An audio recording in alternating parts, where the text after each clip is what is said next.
Welcome to Fantasy Sports Daily, powered by FantasyGuru.com. Monday through Friday at 12 p.m. Eastern Standard Time, 9 a.m. Pacific. Ray Flowers breaks it all down for you from a fantasy sports perspective.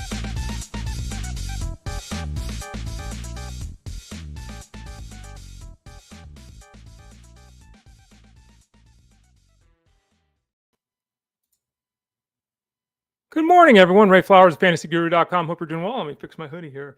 You can't tell, but it's a pumpkin. Whoa. Happy almost Thanksgiving. Again, I'm Ray Flowers of FantasyGuru.com.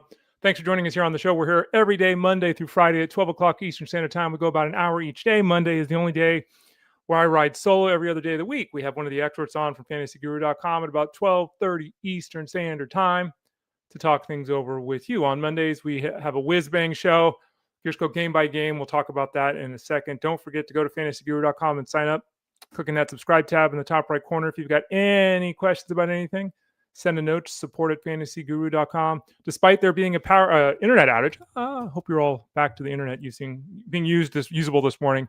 Send that email to support at FantasyGuru.com. This show is 12 to 1 Eastern, Monday through Friday. Jeff Mann's show on SiriusXM Fantasy Sports Radio is 2 to 5 p.m. Eastern Standard Time.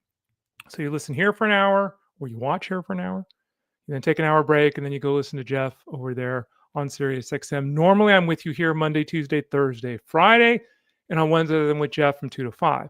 This week only, 1 week only. Changing things up just a little bit. I'm with you Monday, Wednesday, Thursday, Friday. I'm not here tomorrow. So won't be here tomorrow. Justin Fensman will be here hosting the show, still be going as normal. So Justin shifts from Wednesday to Tuesday this week. I shift from Tuesday to Wednesday this week. So this week, I will be here Monday, Wednesday, Thursday, Friday. I'll still be with Jeff on Wednesdays, and Justin will be here tomorrow. Let's throw up on the screen what we're doing today. It's a Monday, so what we do is we go game by game, all the game action from Sunday, the pros, the cons, the pluses, the minuses, what you need to know about the games on both sides of things. A lot of crappy offense this week, right? I mean, we tend to say crappy offense for fantasy people. Maybe it's great defense. I consider it crappy offense. We had a lot of it, so we'll talk about some of that moving forward. But we'll go game by game, what you need to know. I just sound myself. What you need to know from each side of things in terms of plus and minuses from the fantasy angle. Welcome to everybody in the chat room, Robbie17, Brandon, Ethan, Angelo. Appreciate you all. Spread the word, tell a friend about the show. We'd appreciate it. Again, many ways to get involved. Go to FantasyGuru.com, click the Elite Plus tab at the top of the page. Get signed up for the product over there. If you do so, what do you get? Well, you get a lot of good stuff. But you can also go to FantasyGuru.com, click that Elite Plus tab at the top of the page, and find links to this show. So any of the old shows you missed, click that Elite Plus tab at the top of the page. Type in Fantasy Sports Daily where you listen to podcasts, and that includes Pandora, Apple iTunes, Spotify, YouTube Music. So just click it in there, right? Yeah, good stuff. Fantasy Sports Daily. 3 places you can watch live or on demand. If you watch live, you can leave comments that we will see and address throughout the show. Facebook.com/FantasyGuruHQ, Twitter X @FantasyGuruSite, and YouTube.com/@Elite Plus Network. Any of those places, you can watch the show live or on demand whenever you would like. Before we dive into it, it's time to talk about it. We know it's available. Boom, here it is. It's on the screen now for those of you that are able to watch. For those of you that aren't, just listen to my melodic voice. Time to get signed up for the seasonal product, the DFS product, and the wagering product at FantasyGuru.com. Get them all. That's right. All 3 packages for one low price, $159.99 the rest of the season. A $600 package for $160. You get all, if you sign up for this football package, you get all of our college football free, because it's a football package. You get all the college football free, all the NFL work as well. You get every seasonal article, you get every DFS article, you get every wagering article. You get access to all the Discord rooms. You get access to all the live streams. You get access to the rankings, the projections, everything we've got for the football product, the tools, all of it over there. If you still want to get the seasonal product, if you're mid-season here and you need some help, you're like, we can help you out there. If you want to get 2 of the 3 packages, we can help you out there. If you'd rather just get the DFS package because it's your seasonal season's gone in the toilet and you just want to play DFS, sign up for the DFS only. You want to do betting only, sign up for the betting only. But the best deal, obviously, is getting all 3 for $159.99 for the rest of the season, the all-in NFL package. Go to FantasyGuru.com, click the subscribe tab. If you go through the process and there's still a problem with the cart, there's been some tech problems, our tech team is working on it, but some tech problems, you can always send an email to support@fantasyguru.com. They will absolutely help you out and be able to take care of it there. Support@fantasyguru.com if you've got any questions. All right, let's get to it. Rams and Jaguars. And again, another one of these games in a foreign country, another one of these games where no one saw it. Maybe you saw it on the East Coast. If you're on the West Coast, you didn't see the game. You didn't care unless you're a Rams fan. I don't think anyone in Northern California got up early to watch this game. The Rams absolutely throttled the Jaguars. Jaguars fell to 4-3. The Rams improved to 5-2. On the Rams side of things, this is one of those games where it's 35-7 and you go to the box score and you're hoping for greatness. A couple of guys had some greatness, but really it just wasn't a great game for the Rams. They just smashed. They just smashed them. 3 touchdowns for Davante Adams. All 3 of his touchdowns were inside the 5-yard line. So he ended up catching 5 balls for 35 yards, but had 3 touchdowns. The leading pass catcher for the Rams was Colby Parkinson with 47 yards. Adams was the only guy with more than 3 catches. Remember, he had 5 for 35 and 3 touchdowns. Oof. But you played him, you got a huge hit. You played Matt Stafford, you got a huge hit. 5 touchdown passes. Only threw for 182 yards. But threw for 5 touchdowns because they absolutely destroyed the Jaguars. This game was over in the first quarter. It was 14-0 right away. 5 minutes in, it was 21-0 at halftime. It was just over. Kyren Williams ran for 54 yards to keep that streak alive of 50 rushing yards, but he only had 2 catches for 11 yards. So really, Nakua was down. They still scored 35 points. If you played Matthew Stafford, you were fine. You were in great shape, actually, through 5 touchdowns. You played Davante Adams, you didn't get the volume you expected. You got 3 touchdowns, a great effort. You played Kyren Williams, disappointing. You played Jordan Whittington, 2 catches for 9 yards, really disappointing. So you can blame the Jaguars for not putting up any fight here. And, Trevor Lawrence is just, we've said it for years now, actually, a couple of years at fantasyguru.com. And, I'm not trying to bash a guy when he's down, but Trevor Lawrence, much like Tua Tagovailoa, who we will talk about in a few minutes, these 2 guys are massively overpaid. They're just guys. And you're seeing the Niners with Mac Jones winning football games. Is Brock Purdy overpaid? A lot of these quarterbacks get paid because it's just time for them to get paid. Do they deserve it? Well, Trevor Lawrence isn't elevating anybody. Are his receivers helping him? No. Are they still dropping passes every single week? Yes. But Trevor Lawrence hit 23 of 48 passes. That's okay if you're Joe Namath back in 1968. That's not okay in 2025. You can't have a completion percentage under 50%. You can't have it under 60% and be an effective quarterback in this league. So, Trevor Lawrence. In terms of the passing attack, Travis Hunter finally got going. 8 catches for 101 yards and a touchdown. Did people drop him last week? I'm raising my hand, not because I didn't draft him in any league, but how many of you dropped him last week? You certainly didn't have him active in your lineup this week, right? Wouldn't blame you for that. 14 targets, 8 catches, 101 yards and a touchdown. The first time he looked like a star in fantasy. Now, part of that was a game plan. Part of that was wanting to get him more involved. Part of that is because he's that good, or that talented at least. And part of it's because Brian Thomas, there are a lot of players this year who have come out of nowhere. There's a lot of players that have really disappointed. Brian Thomas is up there for one of the most disappointing healthy players in fantasy football. Now, maybe he's not healthy anymore. He got banged up yesterday. He caught only 3 of 7 balls for 31 yards. Dropped 2 passes. Again, dreadful. Just dreadful. Travis Etienne's under 50 rushing yards again. This offense was terrible yesterday. They got throttled. They couldn't do anything about it. They're in a bad spot. They're 4-3, but they're in a bad spot right now, which is surprising given the positive vibes they had just a couple of weeks ago. The Bears defeated the Saints 26-14. The Saints suck. And I said this on the show, I think it was last week, it might have been 2 weeks ago. Spencer Rattler is fine. No, I said it with Jeff Mans on the Elite Sports Show Wednesday last week. I said, not that they're the same style of player, but Spencer Rattler should be this generation's Josh Dobbs. Spencer Rattler should be a guy that plays 10 years in the NFL, is on 6 different teams, and over the course of those 10 years makes 14 starts. They keep starting him every week for the Saints, and it's not going to work. Okay. This offense is not good. It's not talented. They don't have pieces. They can't depend on Spencer Rattler to win him any single game. I don't know why they continue to run him out there. He threw 3 more interceptions yesterday. He lost a fumble yesterday. He had like 90 yards passing on one drive yesterday. He's just a backup quarterback. They should go to Shuck. I don't know why they won't try it. So the Saints will continue to muddle along like this. Kendry Miller hurt his leg. Still waiting on some information. Let's see. I didn't see anything. Didn't look in the last half hour. No, so I haven't seen anything here as we're looking. We don't know if Kendry Miller's going to miss game action, if he's going to miss substantial period of time. We just don't know. Alvin Kamara, if he does miss time, Miller, we'll obviously see some Mr. Neal in there. We saw him with the carry yesterday, even though he didn't see the field. But the problem is this offense is just so bad, and Kamara is just not the runner he once was. It's going to have to be Kamara catching 7-8 passes for him to really gain much, even with Miller down. They can't get the ball on the ground 20 times down. Kamara won't work. So we'll have to watch that very closely to see what happens. Chris Olave, 5 for 98 and 2. Right? Nice 57-yard catch, a couple of touchdowns there. Rashid Shaheed did his normal thing, 4 for 40, but that doesn't move the needle at all in fantasy. Tyreek Hill played 9 snaps, only 2 at tight end. He's not a tight end.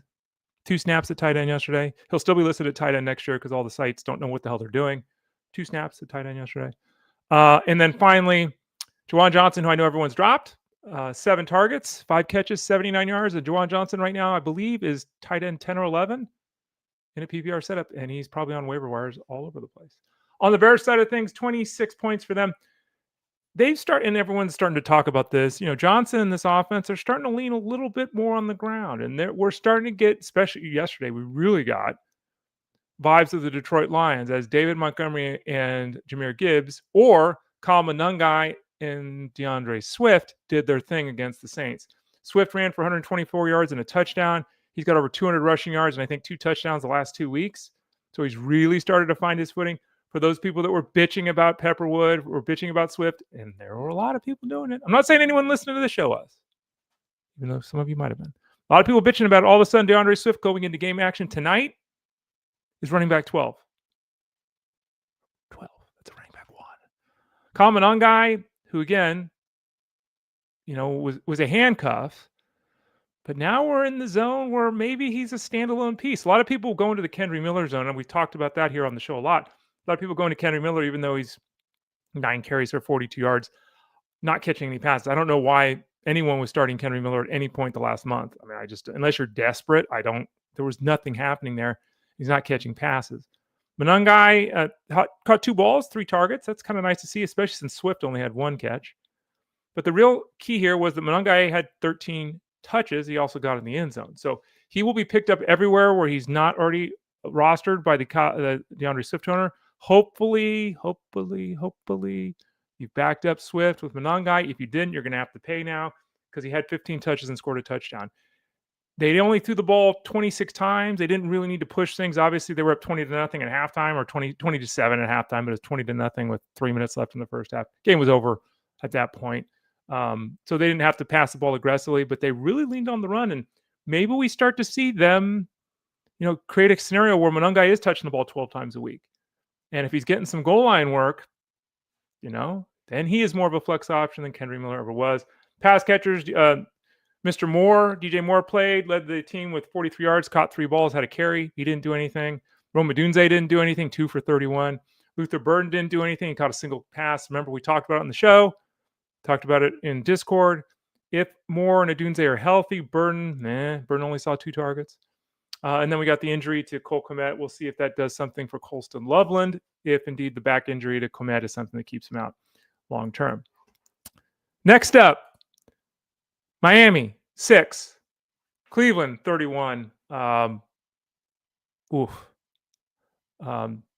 got news this morning. Ian Rappaport is reporting that there are going to be no front office changes, no coaching changes, anything like that with the Dolphins for now.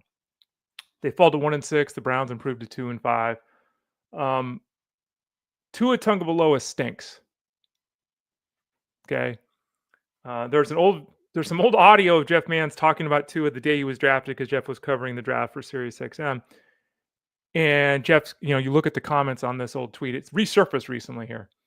And there's like 130 comments and everyone calling Jeff names and clown and a fool and an idiot. And where are you at now? Tua Tagovailoa has 6 interceptions the last 2 games. He's got 11 touchdowns and 10 picks, I think, this season. Yeah, he's without Tyreek Hill, sure. Yeah, the weather wasn't great yesterday, sure. He looked like ass. He performed like ass. If you watch him play, he's got great touch and anticipation. Okay. He has no arm strength, none, and he cannot fit the ball into tight windows. Can't happen. So what you need from him is you need a system around him to allow him to play to his strengths, because if you put it on him, it just doesn't work. Right. There's a lot of good quarterbacks in this league that you can say that about. I kind of get the sense that Brock Purdy's in that zone too. So we'll see what the Niners can do with him long term. Interesting enough, the McDaniel-Shanahan connection. But the fact is, Tua Tagovailoa, he's getting paid $700 trillion. They can't bench him, but he's awful right now. The offense is broken right. It just doesn't work. Darren Waller, who I know some people were excited about, got hurt. Now we're hearing potentially that this is a significant injury. We even heard floated maybe, possibly, let's hope not, season ending for Darren Waller. We knew he'd get hurt. I hope a lot of you weren't depending on him, even though I know a lot of people did. He's down. Obviously, Tyreek Hill's down. Jalen Waddle, 1 catch for 15 yards. I mean, Devon Achane, 98 scrimmage yards, which given everything is pretty good, but he's literally their entire offense right now, because they cannot move the ball through the air at all, and Tua is just in a funk. On the Brown side of things, they didn't need to throw the ball, which is good, because Dylan Gabriel really isn't that great at throwing the ball right now. He's basically hoping to become Tua Tagovailoa, and hey, you can make $250 million doing that. So it's not a bad way to go. 116 yards to the air, only threw 18 passes. This is obviously about Judkins running 24 times for 84 yards and the 3 touchdowns. Huge payoff. The Dolphins continue to get smashed. Who's facing them? Is it the Falcons facing them next week, or the week 8? Yeah, Falcons facing them next week. So both Algier and Bijan probably going to run for 250 yards against the Dolphins, right? We'll see, but that very well could happen. But Judkins had a great game. In terms of the pass catchers, because they didn't need to throw the ball, nothing happened here. Isaiah Bond, I don't know how you're even holding him, didn't even get a target yesterday. David Njoku was down, so Fannin, 4 for 36 on 5 targets, is extremely disappointing. Same time, he led the team in targets, he led the team in catches, he led the team in yards. Right? So he's fine. It's just that was the nature of the game. But Browns smoked the Dolphins 31-6. Now, that was as lopsided a game as you were going to find until the next game. The Chiefs 31, the Raiders 0. This was embarrassing. Straight up embarrassing. It was, 21-0 at halftime. Halfway through the third quarter, they benched basically their entire starting lineups in terms of skill players, did the Chiefs. It was 31-0, and really, it seemed like a Division I team was playing the local high school team. I mean, it was embarrassing. The Raiders had like 95 yards of offense. I mean, it was so bad late in the game. The Chiefs were taking a knee with like 2 minutes left in the game. They just had pity on the Raiders. They were just taking a knee. Like Gardner Minshew's in the game taking knees, because it's like, we're not even going to try. It's just, this game's, The Raiders throw the ball to Michael Mayer on the first for the first catch of the game, and then he doesn't get another catch the rest of the game. Now, I know they're without Bowers. I know they're without Myers. I get it, okay? But you want to talk about an offense stuck in the mud and a quarterback who stinks. Hello, Geno Smith. This is just bad. And it's gotten so bad with the offensive line and the scheme and the way this offense is operating. It's gotten so bad that they're going to have 2 weeks now to fix this. I don't think they can fix this. They have 2 weeks, though, to improve things. Obviously, getting Myers and Bowers back would be significant. As we're aware, though, Myers was catching 3 or 4 passes a week, so it's not like he was really doing anything in this offense. Bowers, of course, a huge piece in the way they want to attack defenses. His knee hopefully will be back to close to full strength.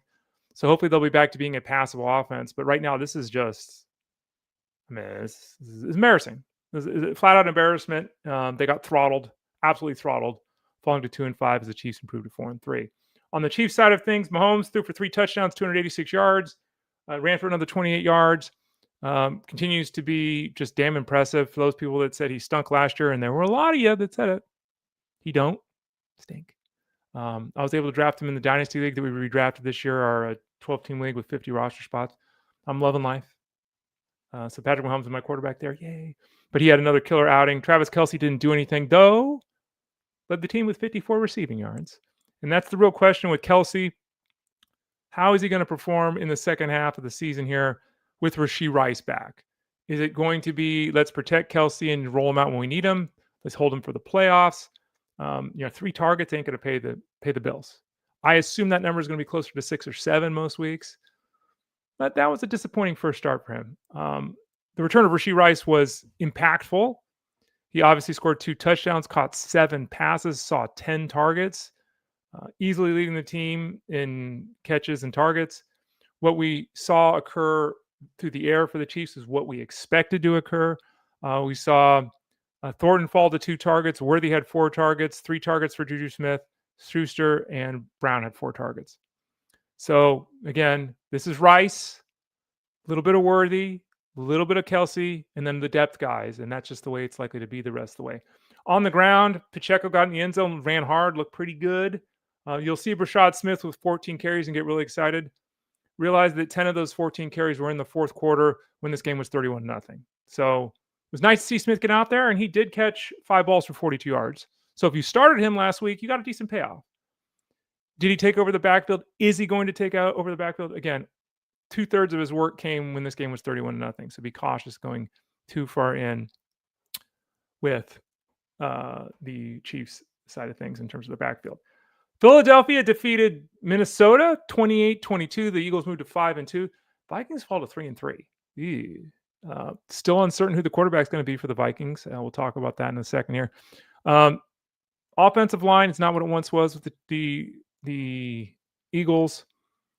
The offense overall has been very inconsistent. We've all talked about this, including on this show. Saquon Barkley, we're talking about some guys that have really struggled, Brian Thomas Jr. Saquon Barkley, based upon expectations, is horrid. That's just, and again, everyone's expectations was too high after he went for the 2,000 rushing yards last year. But he's struggling to run for 60 yards. He's not even on pace to be half the guy he was last year, which is astounding given the fact that he's out there playing. Did tweak his shoulder yesterday. Still had 19 touches, but 42 yards of offense. Brutal. Jalen Hurts was forced to pass the ball because the Vikings shut things down on the ground. They also brought a lot of pressure, and you know what Hurts did? He just stood back in the pocket and hit guys. 19 for 23. He threw for 326 yards and 3 touchdowns. Pinpoint accuracy all over the field, from the pocket, on the move, dropping dimes in. A.J. Brown, who you never sit. Never sit A.J. Brown, ever.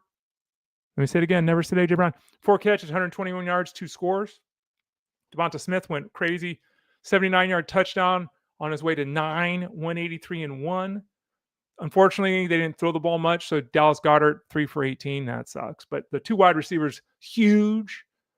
Jalen Hurts, huge passing effort. And Jalen Hurts runs for minus 10 yards because the NFL counts kneel downs as negative rushing yards for the quarterback, which seems absolutely ridiculous. On the Viking side of things, Carson Wentz threw for 313, no touchdowns, 2 interceptions. He was under duress the entire game. The Eagles were constantly in his face. The broadcast was talking about it almost every drop back. Let me take a sip of my Gatorade here. One moment.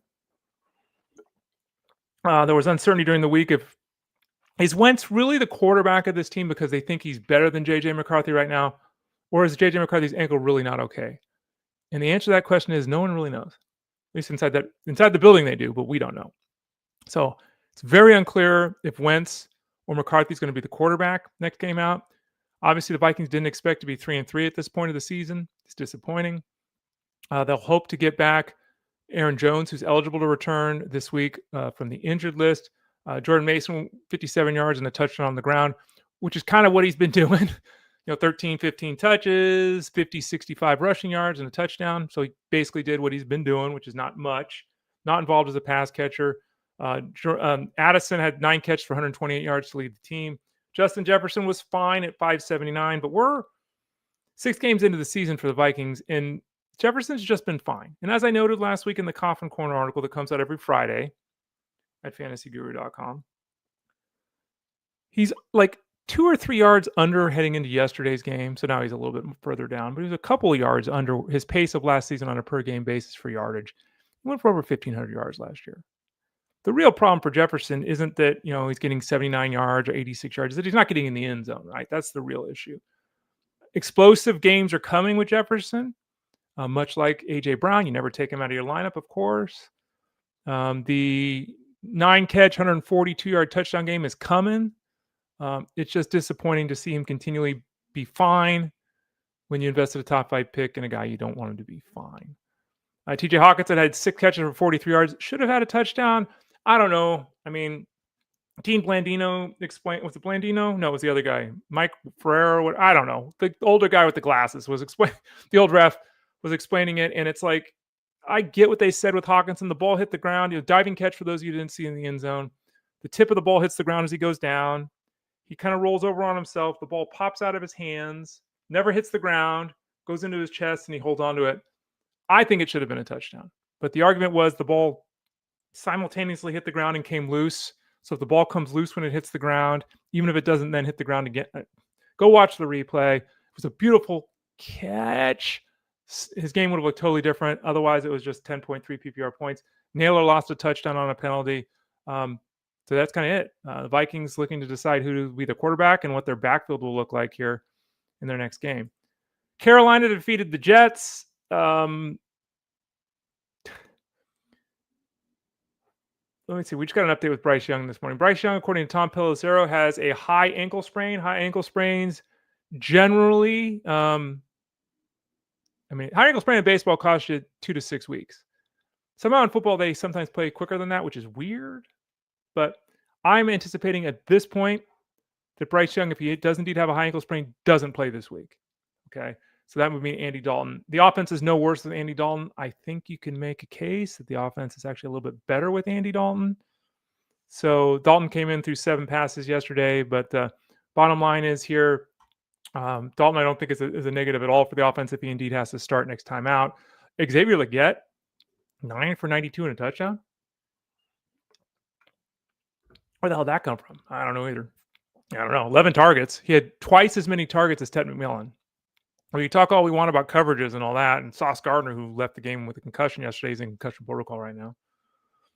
But come on, So Xavier Legette, we'll have to talk more about him this week about should he be added because he's on every waiver wire. He's on my dynasty team, but again, we have 50 roster spots. Ted McMillan, 3 for 33. Nothing in the passing attack here. Rushing attack, let's talk about that for a second. Dowdle and Hubbard basically rotated series in this game. They basically had the same amount of touches. They basically had the same amount of snaps. Dowdle was the more productive guy, 79 rushing yards to 31 for Hubbard. Dowdle only had 1 catch, so Hubbard had 2. Neither one was heavily involved as a passing game. They didn't even throw for 200 yards as a team. But this was kind of what I and you should have expected. For there to be almost a 50-50 split with Dowdle in the slight lead. That's what we got. Now, does it shift more to Hubbard? Is this the way it's going to be? I don't know. Again, I think the addition of Dalton, if anything, helps the offense, at least in terms of what the defense has to account for. Maybe that opens things up a little bit more on the ground, but a very muddled scenario. The Panthers aren't really good enough to have 2 running backs touching the ball 17 times a week and have them both be fantasy viable. Their offense just doesn't do enough. So we'll have to continue to watch that. But the spread that we saw was about what folks should have expected. Jet side of things, they lost 13-6, they're 0-7. This is interesting to me. We got talk out this morning. They're hopeful that Garrett Wilson will play in week 8. Glenn, the head coach, wrong sport. Won't commit to who the quarterback's going to be. And I'll just put it this way. The Jets suck. It doesn't matter who their quarterback is. They suck. I don't know what the coaching staff's really doing. I don't know what the front office did. They put together a crappy team.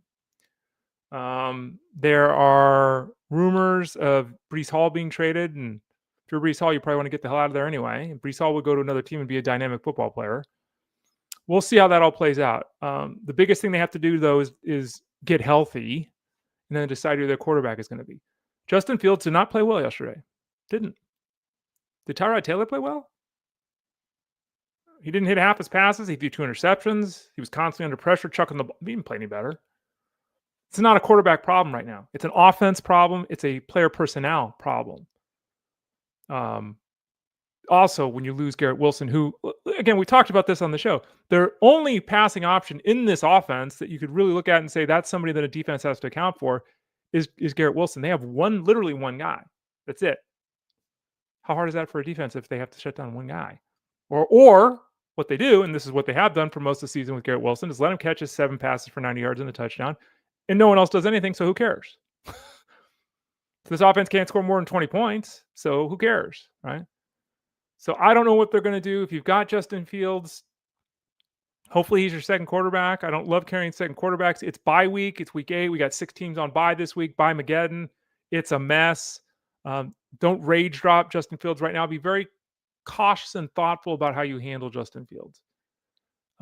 Because in any game, he can still run for 100 yards and 2 touchdowns and still be a quarterback 5. In any game, no matter how bad he plays or how bad the offense is.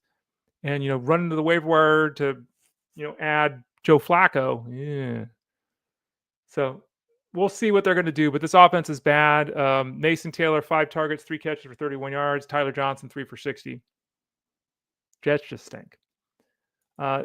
Titans fell 31-13 to the Patriots. The Titans are another one of these teams that are awful. They're just downright awful. It was 31-13, and I don't really think the Patriots did anything in the halfway through the third quarter on. This game, they had 31 points halfway through the third quarter, and then just kind of went, it's like we won this game. Titans, we'll get to them in a second. Shout out to Jeff Manns. He and I had this discussion on the show Wednesday last week. Again, his show is 2 to 5 Eastern, Monday through Friday. I'm with him on Wednesdays from 2 to 5 on SiriusXM Fantasy Sports Radio, the Elite Sports Show. We had the discussion, and I said, look, this is a smash effort for the Patriots against the Titans. They're going to kill them. They're going to run it down their throats all the time. I said, look, as much as, because Jeff said we're going Ramondre Stevenson, we had him like 8-10 spots ahead of TreVeyon Henderson. I said, look, I'm not going to say that that's the wrong position, but it's just not something I can do. If I'm starting one of these two guys, it's Henderson. I was wrong. Jeff was clearly right, and the rankings were clearly right over at fantasyguru.com. So hopefully you follow the rankings. Another reason to follow the rankings at fantasyguru.com. TreVeyon Henderson, 2 carries for 5 yards. I don't really know what's going on here. I don't know if there's something in-house, something we just don't know. We're going to learn later about. I'm very uncertain of what's going on here. They spent draft capital on TreVeyon Henderson. There's the injury to Antonio Gibson. Ramondre Stevenson fumbling the ball all over the place. And Ramondre Stevenson dominated the backfield. He had 18 for 88 and 1. He also caught a couple of passes. That's 20 touches. TreVeyon Henderson, we'll talk about him later this week, right? Keeper cut. I think we're going to do keeper cut on Wednesdays here, on this Wednesday here. But I would try very diligently to hold on to Henderson because I don't trust Ramondre Stevenson. But right now, Henderson absolutely, in any format in the universe, is unstartable. Stevenson's a running back too. That's just how it is. Drake May set a Patriots record for completion percentage. He threw for 222 and 2. Also ran for 62 yards. He looks fantastic. Spread the ball to all his guys. Stephon Diggs led the way, 7 for 69 yards. Touchdown to Austin Hooper and Kayshon Boutte. Don't get too excited about Boutte. I know a lot of people getting really excited. I've seen this. He had 2 targets yesterday. He's getting in the end zone, but 2 to 4 targets a week, you got to score a touchdown. That's not a great place to be. That's a lot of Nick Westbrook-Akini action from last year. Hunter Henry threw 4 for 33 yards. The problem with Drake May in the offense right now is he's so effective and seeing the field so well. He's just spreading the ball around to everyone's open. Great for football, not great for fantasy. On the Titan side of things, this organization has not done right by Cam Ward. It's why you draft a guy at the top and you have to start him in week 1. That's just where we're at in football these days. I don't think the Titans should have done it. I don't think they should have done it. This team is terrible. Now they'd be 1-3 calling for Cam Ward to come in anyway, and he'd come in and be just as bad. So at the end of the day, it doesn't really matter. But throwing this rookie out there with this group of players, this coaching staff, and it's just not fair to the kid. Now to the positives of Ward, a couple of nice plays. He always makes a couple of nice plays every game, and you see the talent and the skill. But overall, he's just playing bad football. Like that interception, if you didn't see it, that fumble, if you didn't see it, he's holding the ball, he's getting pressured. He goes to throw the ball and it just falls out of his hand. So he took the ball from his chest to throw it, just fell out of his hand. Like, I don't remember ever doing that in my life, ever. As a 9-year-old kid, I never did that. Like, I don't ever remember doing that. And he just taking his arm back to throw the ball, falls out of his hand. They're a brutally bad team. They can't sustain anything on offense. They can't move the football. They can't produce first downs. And that's it. Tony Pollard, who was usable early in the year, has now basically been the last 2 games held to a draw in terms of touches and snaps with Tajay Spears. Neither one of them can really be started. Doesn't mean they should be on the waiver wire. But I don't know. I mean, this offense is so bad. They were barely supporting Pollard as a 1. And if they're going to just split the backfield work between 2 guys, no chance for either of them to be usable. You want to talk about bad. And the numbers are everywhere. The Giants had a 99.3% chance of winning this game, according to Next Gen Stats or whatever. It's like the greatest comeback in history in the fourth quarter. I'm exaggerating a little bit. This game was 26-8 in the fourth quarter. 26-8 in the fourth quarter. And the Giants lost 33-32. Their kicker missed extra points. Their defense, who didn't allow a single point, 0 points to the Broncos in 3 quarters, gave up 33 points in the fourth quarter. Giants are absolutely atrocious. Positive news here. Jackson Dart, 3 touchdowns through the air, 1 on the ground, huge win. And against the Broncos, that's a massive game for Jackson Dart. He had that late touchdown that looked like it was going to win the game with 2 minutes left. Didn't happen. But he played a solid game and gave massive fantasy production in an extremely difficult matchup in Denver against that defense. So you started him yesterday, but boy, did you get a payoff if you did. Wendell Robinson, 6 for 95. Bellinger scored a touchdown where he literally wasn't guarded. Like, there was no defender within 30 feet of him when he caught the ball for his touchdown. Theo Johnson had the ball bounce off another guy for his touchdown, so he didn't do anything there. Cam Scatteraboo had a receiving score, 19 touches for 94 yards and a touchdown. Given the matchup, that's a pretty damn good effort for him as well. Kind of what you would expect here, minus the random touchdowns that Johnson and Bellinger that were simply not earned on the plays they scored the touchdowns. So be cautious there. Interestingly, though, 11 targets out of the 33 passes going to the tight end. That's really the way they're leaning, with Neighbors out and Slayton continuing to miss games they did yet again yesterday. On the Broncos side of things, they won the game. They're 5-2. Everything's right in Denverland, but Sean Payton, man, what are you doing? Right? Beatty's active, then McLaughlin's active. Now we're back to Beatty being active. What are you doing here? Bo Nix threw 50 passes yesterday. Now at the end, Bo Nix had 2 rushing touchdowns and 2 passing touchdowns. He also had a huge fantasy effort, but he was 27 for 50, and he is not airing the ball out down the field. Like, 27 for 50 with the way this offense runs is really, really bad. Okay. Sutton did his thing, 687 his normal week. Marvin Mims, who's 1 week a star and then 1 week not even part of the offense, had 6 catches for 85 yards. He also had a 13-yard carry. Don't get crazy with picking Mims up because you saw the usage yesterday. He's just one of the masses, not on the field enough, not utilized on a consistent basis at all. And that's kind of the passing attacks MO. None of these guys are used consistently enough other than Sutton. Sutton catches his 5 or 6 every week. Evan Ingram had 5 catches for 42 yards. I think that's 3 straight games for 4 catches for him. And he played a way higher snap percentage. He played his highest snap percentage yesterday of the 2025 season. So maybe he's back into that low-end tight end 1 zone with the way he's been utilizing this offense. But other than that, Franklin had 3 catches for 19 yards and a touchdown. Brian had 1 catch. Mims had the 6 catches we talked about. Nate Atkins had 2 catches, should have had a third. He dropped the ball right in his hands. RJ Harvey had a touchdown on his 1 catch for 2 yards. He didn't do anything on his 6 touches. He had like 2 yards of offense on 6 touches. Dobbins didn't get in the end zone, but he did his thing. He had 14 carries for 81 yards, which is kind of his standard output these days. He's been very effective running the football for this team. But the Broncos getting it done, very, very messy from a fantasy perspective, especially in terms of the pass catchers there, because it seems to change on an almost weekly basis. Colts defeated the Chargers 38-24. This game was close. Wasn't as close as it appeared. Sorry, it was 31-10 at one point, and it was 31-10 like 3 minutes into the second half. It was pretty much over right then. It was pretty much over at halftime. It was 23-3. So the Chargers really picked things up late. We'll talk about it in a second. Daniel Jones threw for 280 yards and 2 touchdowns. Another strong effort for him. No turnovers, which is the key to winning football games. 3 more touchdowns for Jonathan Taylor, who leads the league in rushing scores. He's been a monster this season. In fact, he's always a monster just about playing the games, right? Kind of in that Christian McCaffrey zone of he's fantastic, just how many games is he going to play? Not to the McCaffrey level. We'll talk about McCaffrey later. But another huge game for him. The receiving core is beat up or was beat up. Doolin was out. The bigger loss was obviously Josh Downs for the Colts. Pittman had 758 and a touchdown. Tyler Warren had a touchdown on his own. Alec Pierce stepped up, and he led the team in targets. 5 catches, 98 yards. He's the deep threat. That volume of 10 targets was greatly influenced yesterday because of the fact that Downs was out, and so Downs wasn't there to get his 6, 7, 8 targets.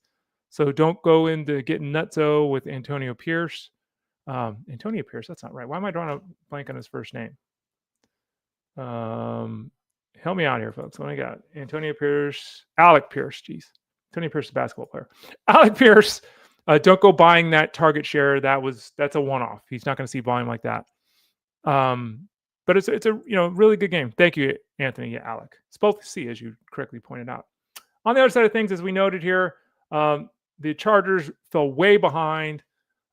They had more offensive linemen get hurt. I think they're like on their 6th or 7th guard. I mean, it's remarkable how many injuries. Everyone's got injuries, right? All these teams.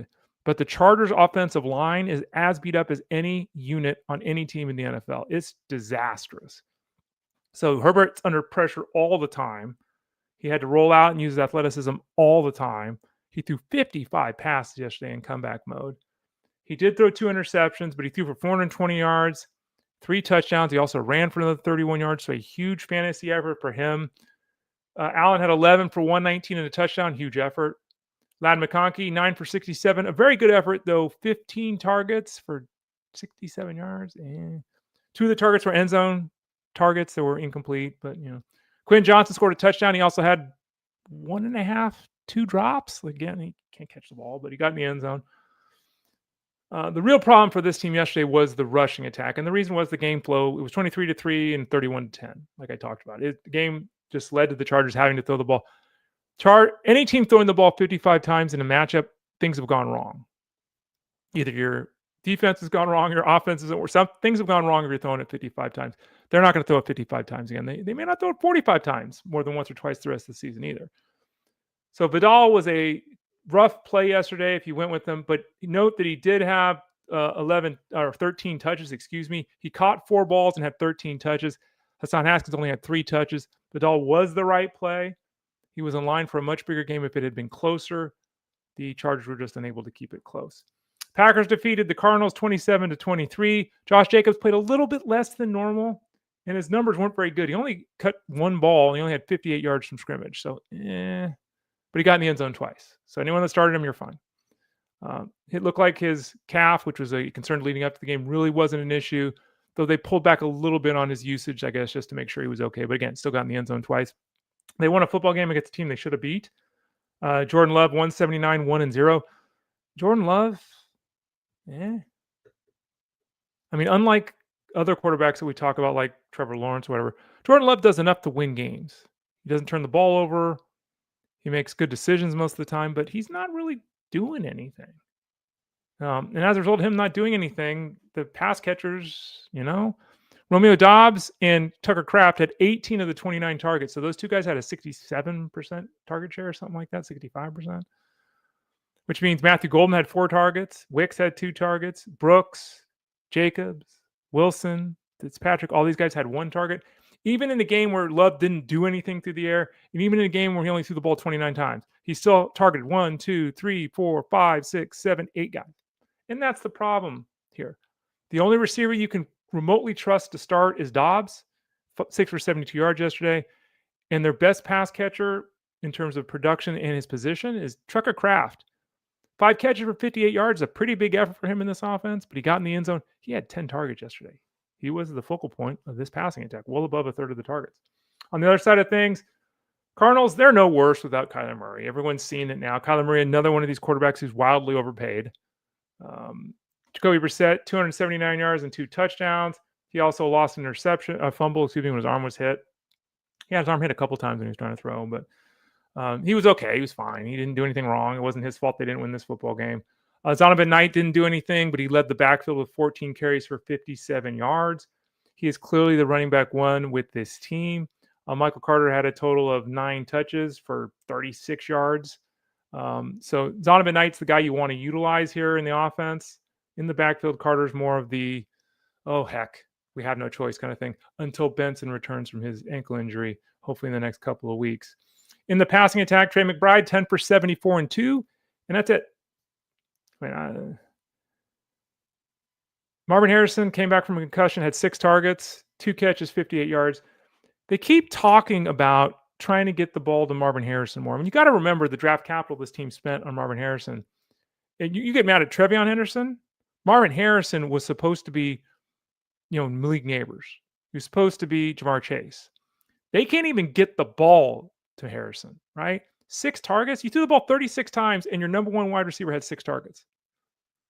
That's not winning football. It's not winning football unless you're running all over your opponent, which they didn't do, or unless you have 4 wide receivers that catch 4 passes every week, which they don't have. I don't get it. You've got Michael Wilson, who's just a guy. You've got Zay Jones, who's just a guy. You've got Dortch, who's 5'6". Maybe he's 5'8", but he's tiny. Like, come on, man. So Marvin Harrison, a year and a half into his NFL career, has been a disappointment, and it's not a small disappointment. It's a big disappointment. Now, he was still very solid as a rookie last year, and there's still a chance that this year he'll be very solid. But this team has got to get going here. They failed at 2-5. They've got nothing going for them. The only thing this offense has going for it is Trey McBride. They don't have the quarterback. They don't have the running game. They don't have anything other than Trey McBride. Throw the frickin' football to Marvin Harrison. I don't care if he drops passes. I don't care if they pick balls off. Throw the ball to Marvin Harrison. What are you doing? What are you doing? Commanders fell to the Cowboys 44-22. The big story obviously here is Jaden Daniels hurt yet again. As somebody who has Jaden Daniels in multiple leagues, I'm struggling this year in multiple fantasy squads. The leagues I'm not struggling, I don't have Jaden Daniels. Unfortunately, I have Daniels in a lot of my leagues. He was fine yesterday against Dallas. He should have had a big effort against Dallas. He was on his way to having a productive game against them. Threw for 156 and a touchdown, ran for 35 yards and a touchdown. Then he hurt his hamstring. Reports are that there's an MRI being done. He seemed to be, there's been a lot of this. He waved to his mom and said he's okay in the crowd. So, okay, great. But he's still undergoing an MRI. And this, unfortunately, is what a lot of people were worried about with Jaden Daniels last year and even into this season. Not the skill level, not the performance when he's on the field, but is he staying on the field? Because Jaden Daniels is built, I'm almost an exact replica of Jaden Daniels, or he's exact replica of me because I'm older. We're like almost the exact same size. And, I look at myself and I look at him and he's got more muscles than I do, but he looks smaller than me. It's a weird, he just doesn't, and maybe it's because he's standing next to Adonis on the football field, but he's just a lithe dude. And, the hit that hurt his hamstring, was it a one-off? Is he going to play 16 games for the next 10 years? I don't know. But it's starting to look really dicey this year. And it's unclear, obviously, if he's playing the next game. Doesn't help this offense that Terry McLaurin can't get back on the field. I don't know why they didn't put him on the IR. They blew that. Deebo Samuel missed the game. All the people that took chances on Lane and Moore and, McCaffrey, he didn't get Jack. Hopefully he didn't play McCaffrey. Robbie Chosen. Yeah. Did you even know he's on the team? Yeah, but maybe you didn't. Absolutely nothing. Zach Ertz got in the end zone, so good for him. On the ground, Ja'Cory Krosky-Merritt, JCM, Bill did absolutely nothing. The rushing touchdown went to Rodriguez. The passing work went to McNichols. Nah. On the other side of things with the Cowboys, Javonte Williams is doing something remarkable.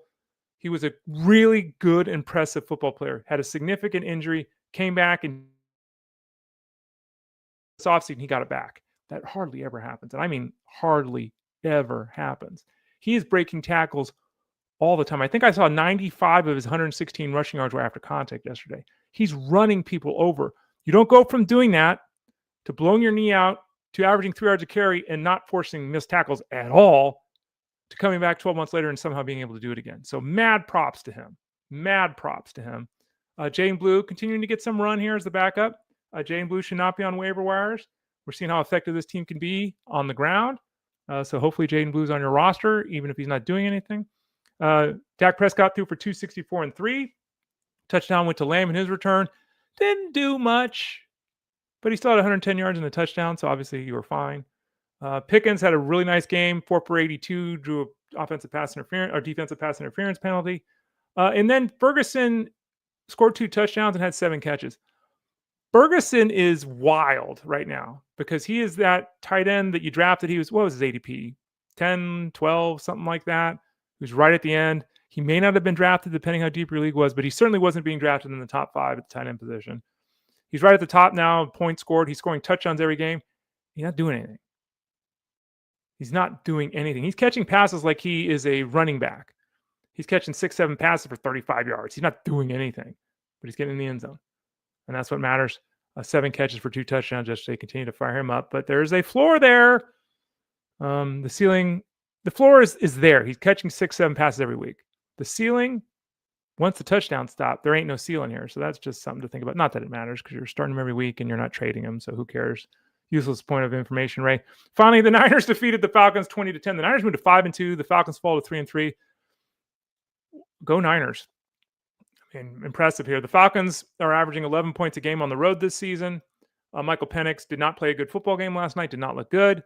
Darnell Mooney returned, caught 3 balls for 68 yards.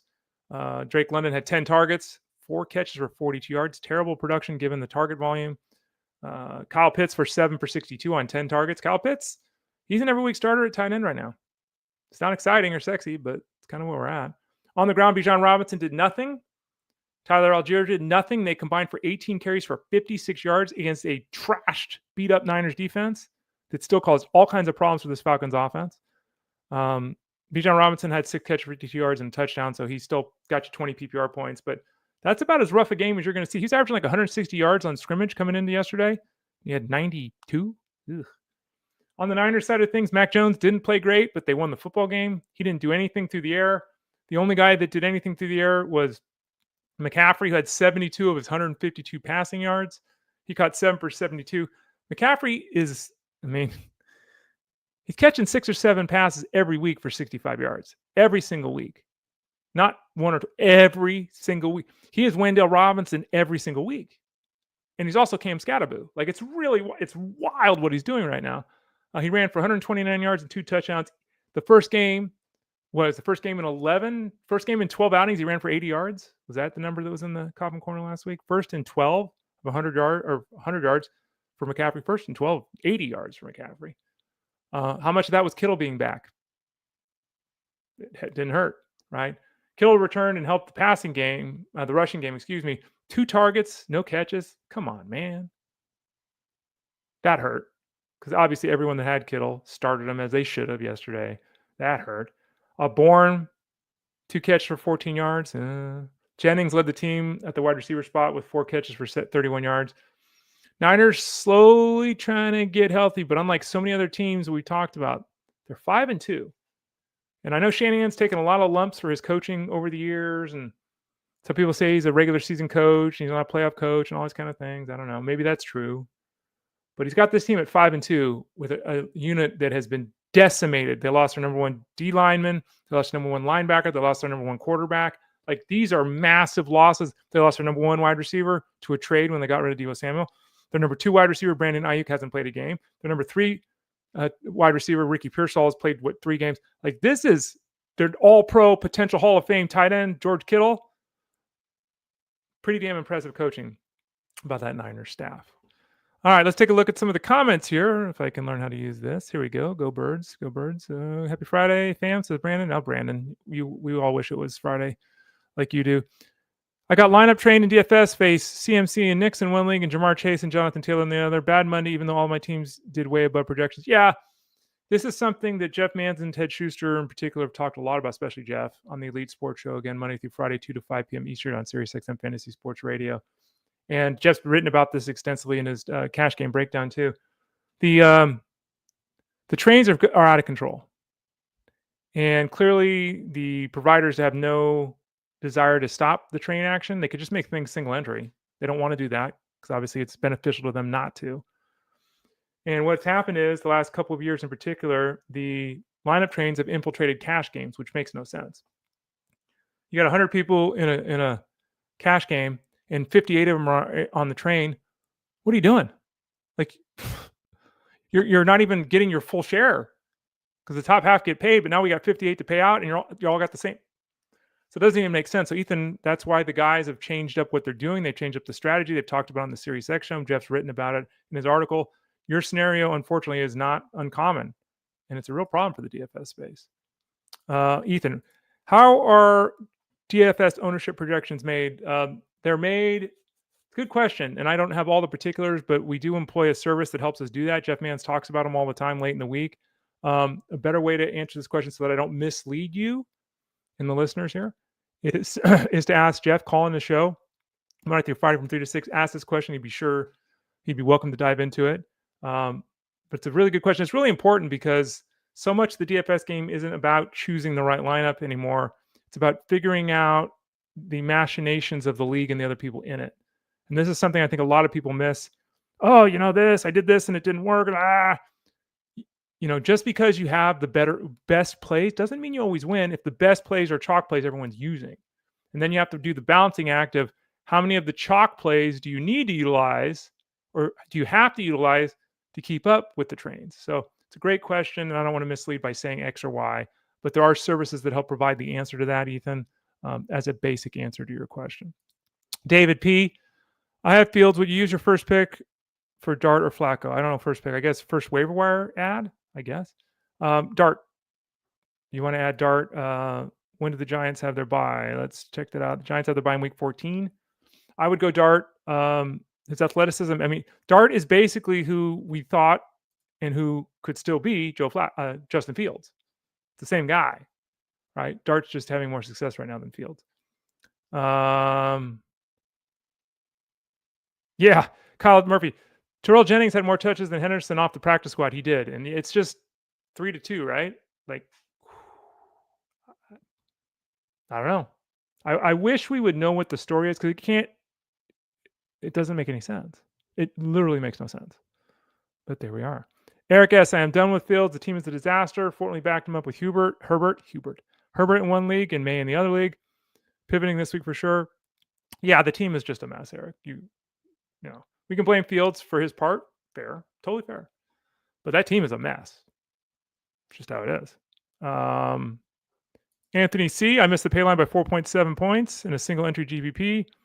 Ran Henderson, and that was probably my downfall. Yeah, sorry about that, Anthony. That was a rough call there. We did have Stevenson ahead. I think Jeff's cash game breakdown had Stevenson as the cash game play, Henderson as the GPP play. I think that's right. Don't hold me to that, but I think that's what it said. So what you did, I think, fell in line if you use Henderson in the GPP.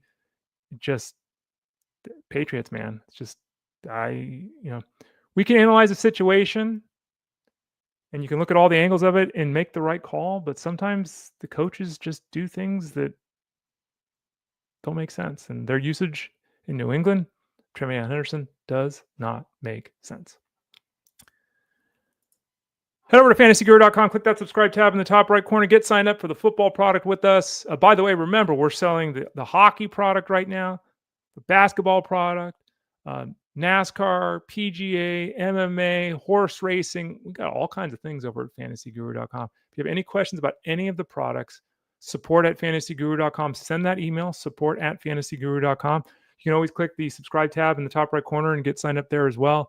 But head over there, the football package, as you see there on the screen, all three football pieces, the betting, the wagering, same thing, right? I always say wagering instead of betting because I don't want to make it seem like we're taking a chance. We're wagering. We have logic behind what we're doing. We're not just randomly doing things.